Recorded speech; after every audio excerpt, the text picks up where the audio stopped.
Здравствуйте, в эфире 25-й выпуск футбольного тележурнала на БСТ. Мы продолжаем работать под девизом «Футбольный клуб Уфа. Даешь премьер-лигу». И вот главные темы нашего сегодняшнего выпуска.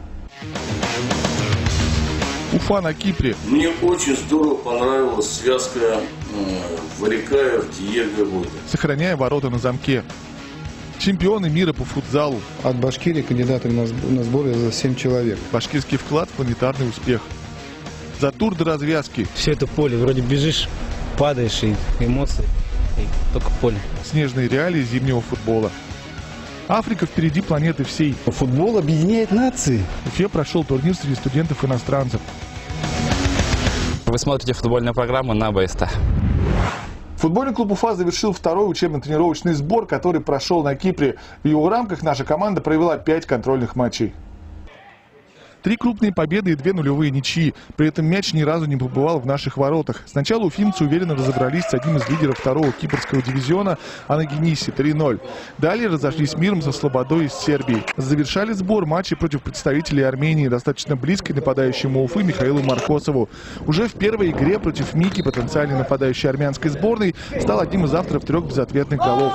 Во встрече с Бананцем мячей забито не было. А вот в игре с Импульсом соперник вновь огорчался трижды. Отличились Грачев, Маляров и Диего. Последний вместе с Романом Войделем стал лучшим бомбардиром нашей команды на кипрском сборе. Накануне Уфа вернулась в родные Пенаты. На несколько дней футболисты были отпущены по домам. После кратковременного отдыха башкирской команде предстоит провести 3-й учебно-тренировочный сбор, который вновь пройдет в Турции. Итак, футбольный клуб Уфа завершил второй учебно-тренировочный межсезонный сбор. При этом в ряды нашего коллектива влилась добротная когорта новичков.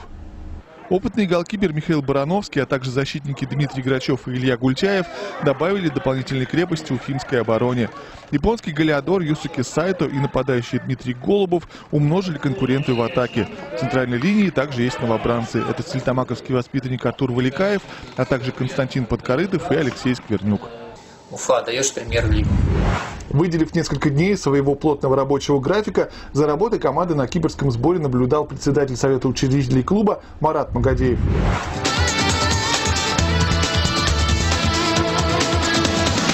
Объективно, да.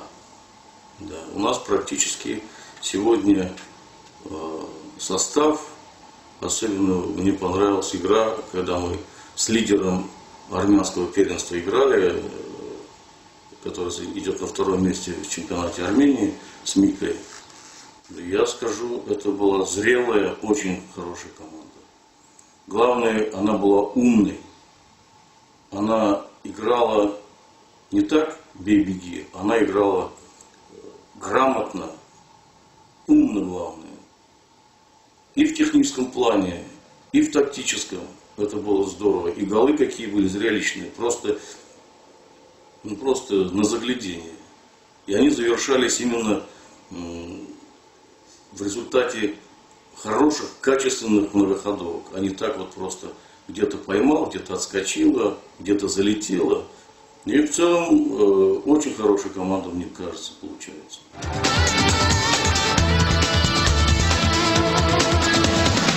Ну, я не знаю, корректно ли это. Мне очень здорово понравилась связка Валикаев, Диего, Войда. Это очень хорошая середина. Есть, и Михеев. Это вот середина очень перспективная. Очень хорошие надежды подает Сайта. Очень работоспособный. Физически очень подготовленные. Но остальные игроки, они известные. Те, кто пришли, это Гультяев, они просто профессионалы. И мне очень нравится их подход к работе. Не спеша, спокойно, без суеты, без крика. Они просто работают, и это у них получается. Надеюсь, что результат будет к концу года.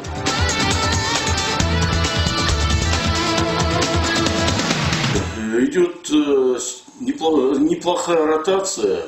К сожалению, мы вынуждены были отказаться от ряда игроков. Они мне лично как игроки, как люди симпатичные, но они сегодня уже не соответствуют тем требованиям, которые мы ставим. Поэтому мы приобретали ряд игроков на все линии. И, конечно же, я не открою никакого секрета, что нам все равно нужен нападающий, забивной нападающий. То есть Маркосова нам мало? Маркосова нам мало. Надо над этим работать. Конечно, мы возлагаем серьезную надежду на Голубова. Надеемся, что наконец-то раскроется Галаш. Парень молодой, очень физически в хорошем состоянии. Но, к сожалению, получил травму. Но мы все-таки надеемся, что он раскроется.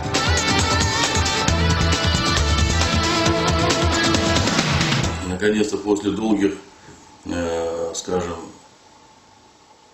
после долгого давления на генподрядчика они вышли, усилили там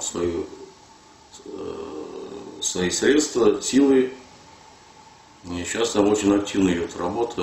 Административно-бытовое здание построено. Сейчас идет укупорка, подача тепла и внутренняя отделка. И параллельно идут сложные работы по подготовке, конечно, вот это самое сложное, опор под козырек. Там очень сложные металлоконструкции. Вот здесь мы можем застрять. Но делаем все, чтобы этого не произошло. Все-таки хотелось бы выполнить поставленную задачу и в этом году стадион ввести. И чтобы мы в 2014 году сезон начинали именно на своем стадионе, новом стадионе.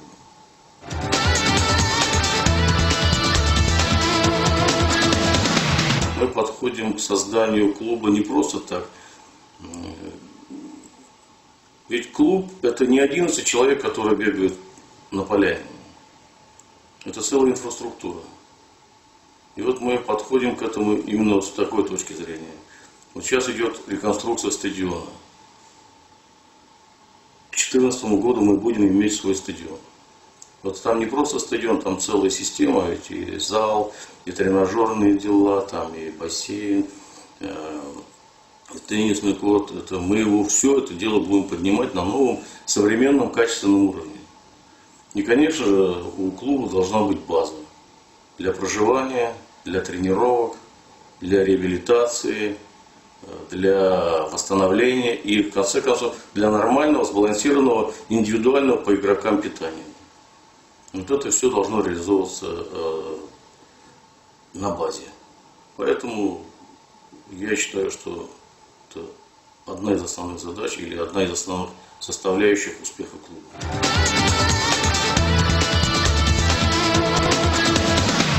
Понимаете, опыт первого кубка показал, что мероприятие очень симпатичное. Очень симпатичное. И приезжали команды интересные, и ветеранов замечательных мы пригласили, таких как Федя Черенков и так далее, и так далее. Это было очень здорово. Это был большой праздник с концертной программой. Но то ли мы, как организаторы, ошиблись, вероятнее всего, что выбрали не то время, и, конечно, погодные условия, и все это сложилось таким образом, что мы не досчитались большого количества зрителей. Максимум 2-3 тысячи приходило на стадион «Нефтяник», а мы там проводили. Конечно же, хотелось бы, чтобы такое мероприятие проходило при больших масштабе зрителей. Мы же для них делали.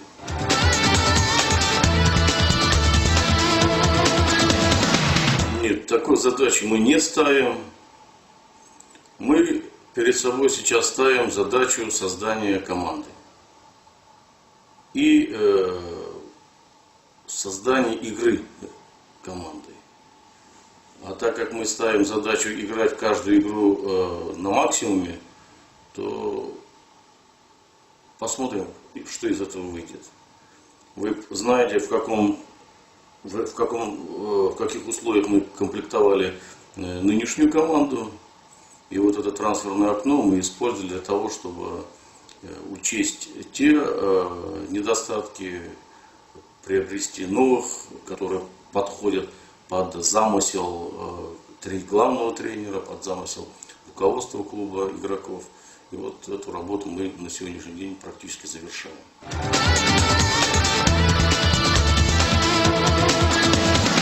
набила оскомину вот эта фраза, это политика. Здесь нет никакой политики. Здесь есть конструктивная, разумная пропаганда спорта. Понимаете? Не футбола конкретно? Не футбола, а спорта. Ведь почему сегодня принято решение о создании ряда клубов по базовым видам спорта? Мы сейчас проектируем строительство дома тяжелой атлетики, единоборств, гимнастики, пятиборья. Сейчас идет развитие мощное в Стереотамаке и в Белорецке горнолыжных баз. Понимаете, здесь есть большая политика создания республики системы спорта. Не спорта, а системы, чтобы ребятишки приходили в секции, понимаете, футбольную или горнолыжную, или в бокс, это не имеет никакого значения. Поэтому здесь не надо политизировать, противопоставлять какому-то другому виду спорта развитию футбола. Просто футбол — это самый массовый, самый доступный, самый демократичный вид спорта. И он в 4-миллионной республике, которая является одним из флагманов в России, должен быть футбол. Это, я считаю, что вопрос, на который не надо искать никакого ответа, или тем более каких-то заковыристых каких-то ответов. На Кипре завершился розыгрыш второго Кубка футбольной национальной лиги. Как и год назад, его победителем стал Урал из Екатеринбурга. В финальном матче команда Павла Гусева одержала волевую победу над другим фаворитом первенства России Томью. На гол Бензя дублем ответил серб Бранимир Петрович, а точку в матче поставил Андрей Чухлей 3-1. В матче за третье место Балтика обыграла Спартак из Нальчика 2-1. Зимний турнир на Кипре принес немало информации тренерам и специалистам. В первую очередь это была проверочная работа для команд, просмотр футболистов, их способностей и потенциала. Теперь о горняке. Учринцы завершили учебно-тренировочный сбор, который прошел в Турции. Команда Дмитрия Радюкина провела несколько контрольных матчей. Башкирский коллектив уступил Шахтеру из Солигорска и Академии из Кишинева, при этом обыграв румынскую Бухтю и Шахтер из Караганды. Неплохо проявил себя новобранец горняка, экс-нападающий футбольного клуба «Орел» Антон Бобылев. Представители нашей республики внесли свою лепту в победу сборной России на чемпионате мира среди слабовидящих. В составе нашей команды золото выиграли уфимцы Эдуард Бакеев и Сергей Амаров. Наставником российской сборной в Японии был башкирский специалист Юрий Ахмеров. Триумфаторы Мундиаля, не скрывая эмоций, делились впечатлениями с журналистами на специально организованной пресс-конференции. Как заметили чемпионы, самым неприятным соперником для россиян стали географические соседи-украинцы, с которыми пришлось играть аж трижды. Если первые две встречи наша команда проиграла, то в финале сопутствовал успех. Золотой гол был забит в концовке дополнительного времени. Сборная вообще формируется по итогам первенства России и чемпионата России. И в этой связи мы были третьими призерами на первенстве России. Мы потом выиграли серебряные медали на следующем первенстве России. Мы стали 4-й командой среди всех взрослых команд. Поэтому от Башкирии кандидатами на сборы за 7 человек. Мало того, на чемпионате Европы у нас участвовало 3 человека. Из них 2 вратаря и Сережа Амаров. Вот. А здесь на сбор приехало наших 4 человека, но это сборная взрослая, это чемпионат мира. Поехали те, кто сильнее, поэтому представительство было в равной степени одинаково со многих регионов. В том числе мы акцент сделали и пригласили в эту сборную еще группу молодых ребят, то есть с молодежной сборной. Это вот как раз Амаров, это Валеев от САМАС, это Зыков Денис с Тюмени. Они 93-94 года. У нас в сборной Коля Махнев 93 года, он тоже представитель Башкирии футбольного клуба Уфа со второго состава. Если я тренер команды, и у нас большое представительство ребят, которые входят в число лучших по своим категориям, они привлекаются на сбор. До конца зимнего первенства республики осталось сыграть всего лишь 3 матча. При этом за медали турнира ведут борьбу 3 уфимских коллектива. Запасное поле стадиона «Нефтяник», ставшее одной из обителей зимнего первенства, с первых минут матча нивелировало уровень мастерства полярных соперников. Уфа-2 и Уфа-96 идут по турнирной заснеженной тропе разными аллюрами. Дублеры главной команды республики перед игрой против младших товарищей не только не потеряли очков, но и не пропустили ни одного мяча. Юный коллектив фамилии Халимова пока состязается с купертеновским лозунгом на щите, участвуя, но не набирая баллов. В придачу вратарь Уфы-96 опоздал к началу очередного календарного матча. Наставник Уфы-2 благородным жестом спас игру, отправив защищать последний рубеж соперника своего резервного голкипера. Как вы решились отдать Николая, и не боялись ли, что он все подтащит и это повлияет на результат? Ну, если у нас один вратарь должен решать задачи, тогда команда играет. Ну, ход Махнев, это получается у нас и игровая практика. Я согласился, и ничего страшного. Мастерство Махнева долгое время являлось главным аргументом в противостоянии вратаря и нападающих. Тем не менее, Ильмир Якупов и Сулейман Абдулин все-таки распечатали владение товарища, оказавшегося по другую сторону футбольных баррикад. Ближе к концу первого тайма на стадионе появился уже официально заявленный за Уфу-96 страж ворот. В перерыве, продолжая оказывать жесты благородства, его качественно разминали полевые игроки соперника. Хотя впоследствии этот факт чуть было не оказал команде Микаэляна медвежью услугу. В начале второго тайма ворота соперника оказались словно заколдованными. А когда наставник уфимских дублеров решил дать отдых игрокам основы, случилось страшное. Юноши Халимова размочили счет. Вернув на поле лидеров атак во главе с Эльмиром Якуповым, Микаэлян, как опытный футбольный полководец, в итоге все-таки дожал соперника.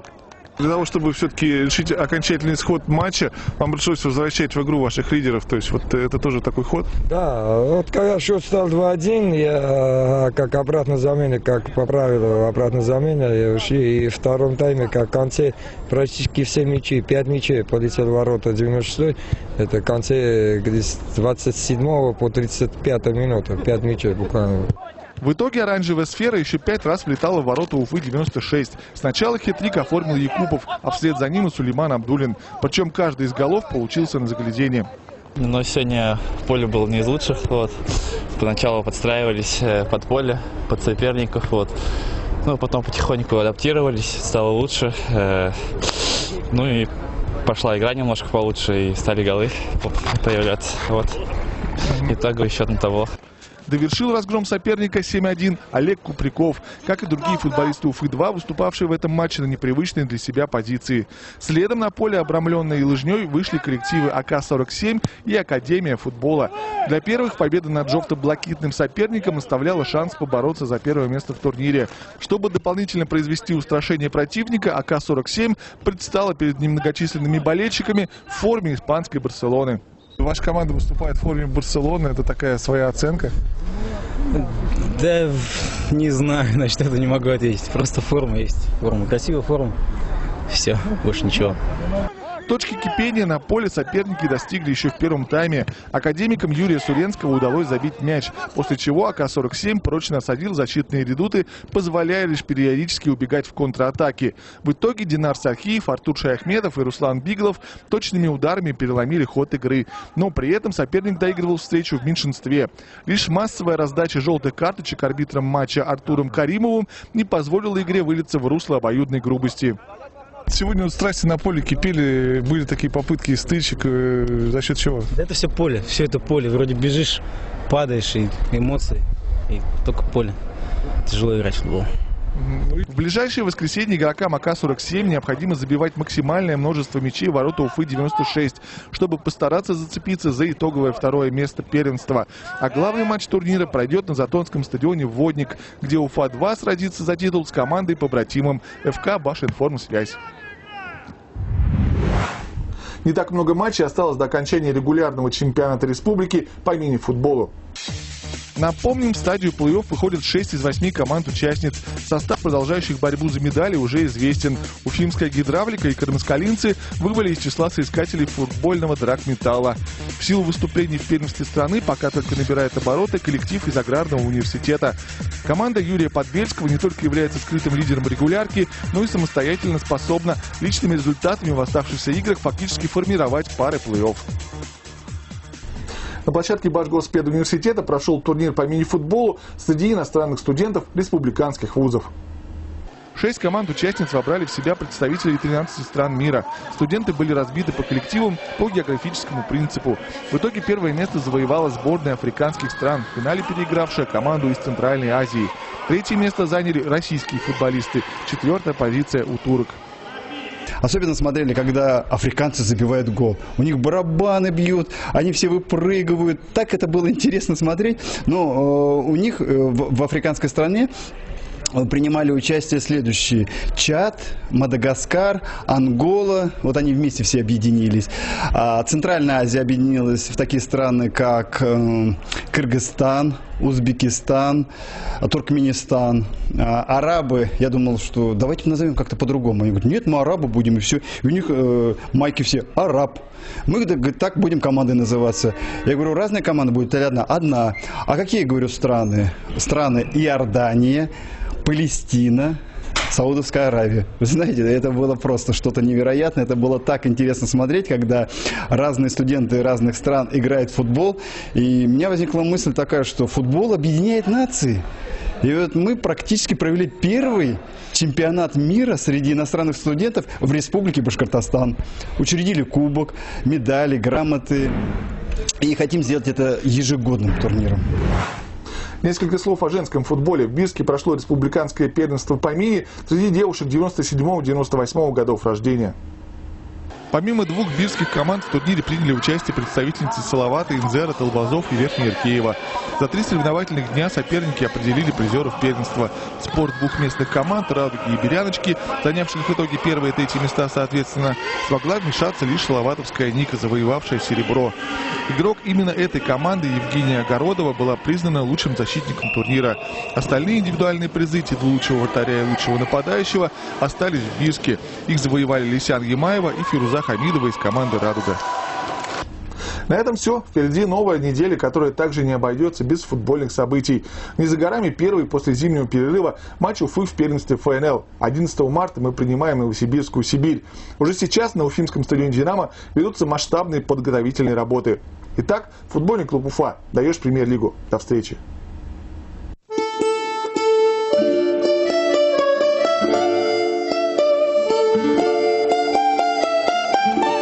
Ну и сегодня два игрока вашей команды сделали хет-трики, то есть, в принципе, определен костяк нападения или еще нет?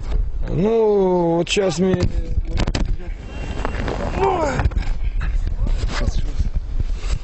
У нас есть игры, что сейчас очень неплохо выглядит Сулейманов.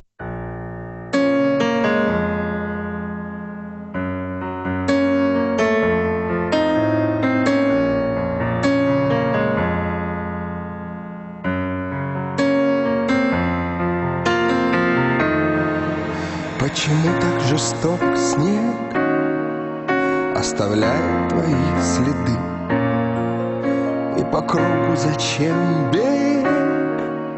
И бежишь от меня ты. Не дает до утра спать снег, растаявший он вода. Ты одно лишь должна знать: я люблю тебя навсегда. Не дает до утра спать снег, растаявший он вода.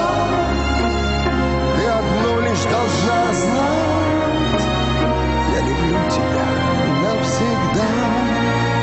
Почему голоса звезд в полумраке едва слышны? Ветер слезы дождя принес, только слезы мне не нужны. Разучился смотреть вдаль, разучился считать до 100, разучился любить февраль. Он украл тебя навсегда. Разучился смотреть вдаль, разучился считать до 100,